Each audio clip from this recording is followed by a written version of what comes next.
কল্যাণেশ্বরী মন্দিরটি ভারতের পশ্চিমবঙ্গ রাজ্যের ঝাড়খণ্ড সীমান্তে বরাকর নদীর তীরে অবস্থিত। এটি পশ্চিম বর্ধমান জেলার অন্তর্গত আসানসোল মহকুমার কল্যাণেশ্বরীতে অবস্থিত। দামোদর ভ্যালি কর্পোরেশনের অধীন মাইথনবাদ থেকে মাত্র 5 কিলোমিটার দূরে অবস্থিত এই মন্দিরটি একটি উল্লেখযোগ্য পর্যটন কেন্দ্র। 2 নম্বর জাতীয় সড়ক থেকে মাত্র 1 কিলোমিটার দূরে যাওয়া পুরানো গ্র্যান্ড ট্যাঙ্ক রোডের উপর আবার বরাকর থেকে এই মন্দিরের দূরত্ব মাত্র 7 কিলোমিটার। আপনারা চাইলে কলকাতা থেকে সরাসরি বাই রোড বা আসানসোল থেকে বাসে করেও যেতে পারেন। এই মন্দিরটির অনতিদূরে 2 নম্বর জাতীয় সড়কের ধারে শবনপুর এলাকায় কল্যাণেশ্বরীতে প্রাচীন মন্দিরটি অবস্থিত। এই মন্দিরে দেবী অধিষ্ঠিত রয়েছেন বলে জানিয়েছেন এখানকার প্রধান সেবায়ত দিলীপ দেওঘরিয়া। প্রতিষ্ঠার সময় রাজা কল্যাণী প্রসাদ এখানে এনে রেখেছিলেন মাকে, কিন্তু আর নিয়ে যেতে পারেননি। জানা যায় রাজা বল্লাল সেনের পালিতা কন্যার নাম ছিল লক্ষ্মী। পুরুলিয়ার কাশীপুরের রাজা কল্যাণী প্রসাদের সঙ্গে বিয়ে ঠিক হয় লক্ষ্মী। বিয়েতে যৌতুক হিসেবে মা শ্যামারূপার মূর্তি তুলে দেওয়া হয় নবদম্পতির হাতে। বিয়ের পর কুলটির স্বপ্নপুর গ্রামের কাছে জঙ্গলের মধ্যে দিগ্ভ্রষ্ট হন নবদম্পতি। তখন সেই জঙ্গলের মধ্যে দেবী শ্যামারূপাকে নামিয়ে রাখেন কল্যাণী প্রসাদ। সেই দিনটা তাদের পথ খুঁজতে খুঁজতে কেটে যায়। পরের দিন রাস্তা খুঁজে পাওয়ার পর যখন কল্যাণী প্রসাদ দেবীকে তুলতে আসেন, তখন শত চেষ্টাতেও দেবী শ্যামারূপাকে সেখান থেকে আর নাড়ানো যায়নি। স্বপ্নপুরের সেই জঙ্গলেই দেবী শ্যামারূপার মন্দির প্রতিষ্ঠা করেন কল্যাণী প্রসাদ।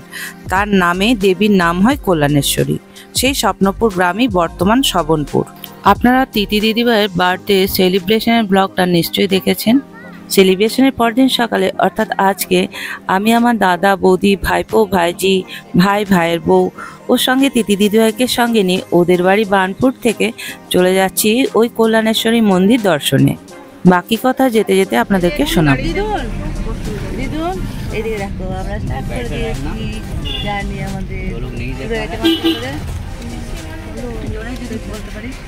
চলো আজকে আমরা অনেক মজা করব। তাহলে জানা যায় বর্তমান মন্দিরের জায়গায় আগে গভীর জঙ্গল ছিল, পাশ দিয়ে বয়ে যেত ছোট এক নদী। একদিন সেই নদীর ধারে এক শাঁখারির কাছে শাখা পড়তে যান গ্রামেরই এক বধূ। শাঁখারি তার কাছে টাকা চাইলে তিনি বলেন টাকা নেওয়ার জন্য যেতে হবে শবনপুর গ্রামে তার বাবা ব্রাহ্মণ দেবনাথ চট্টোপাধ্যায়ের কাছে। সেই মতো শাঁখারি দেবনাথ চট্টোপাধ্যায়ের কাছে গিয়ে শোনেন তিনি নিঃসন্তান। শাঁখারি মুখের সমস্ত ঘটনা শুনে অবাক দেবনাথবাবু। তাকে সঙ্গে করে হাজির হন জঙ্গলের মধ্যে নদীর সেই ঘাটে। কিন্তু সেখানে গিয়ে দেখা যায় কোনো নববধূ তো দূর, জনমানুষই নেই সেখানে।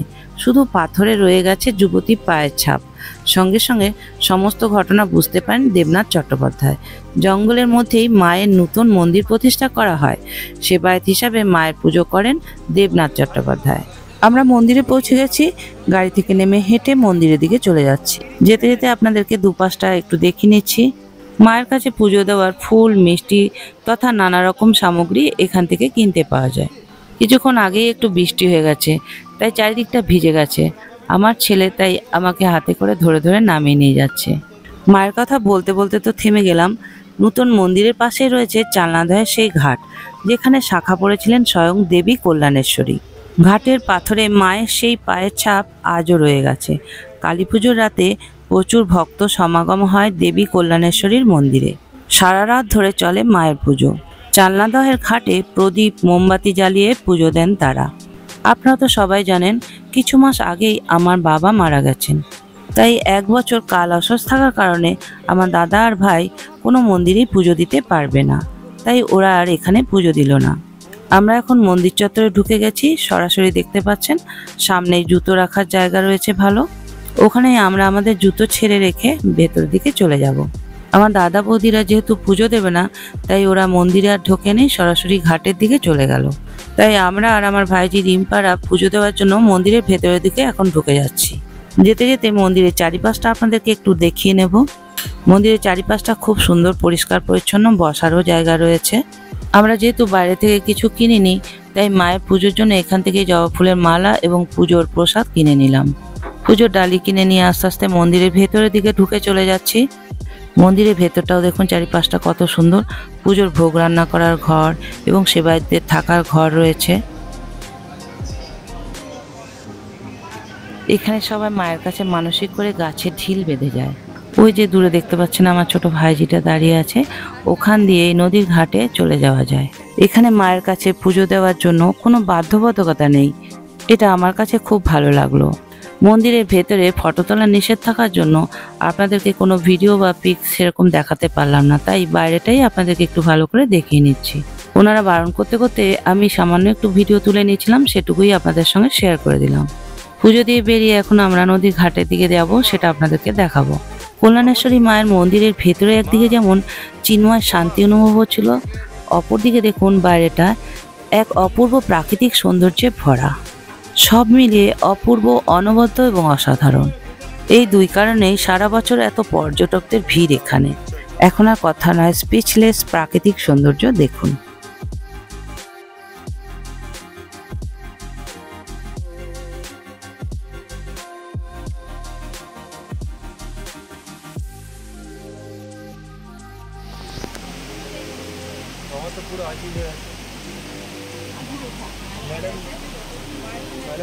সুন্দর সাজাতে হবে।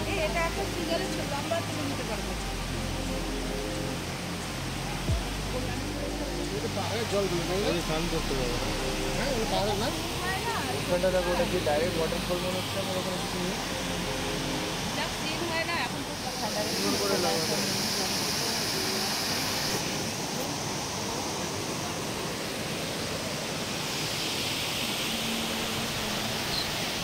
মন্দিরে বেশ কিছুক্ষণ কাটানোর পর আবার সোজা গাড়ি করে বেরিয়ে পড়লাম আমরা মাইথন ড্যামের দিকে। মন্দিরে পুজো দেবে বলে আমরা বাড়ি থেকে কিছু খেয়ে বেরিয়ে আসিনি, তাই এখন যেতে যেতে মেন রোডের পাশে একটা ধাবাতে দাঁড়িয়ে একটু চা বিস্কুট খেয়ে নিলাম। আমরা যেহেতু একটু বৃষ্টিতে ভিজে গেছিলাম, তাই এখানে দাঁড়িয়ে একটু ফ্রেশ হয়ে নিলাম।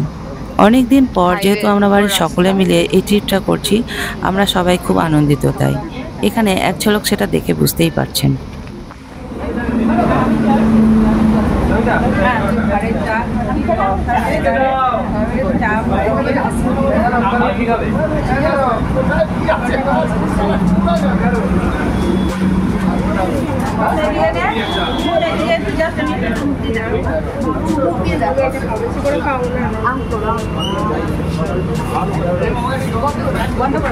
আমরা তো বৃষ্টিতে ভিজেই গেছি, আর মাইথন যেতে তো এখন 5-7 মিনিট সময় লাগবে।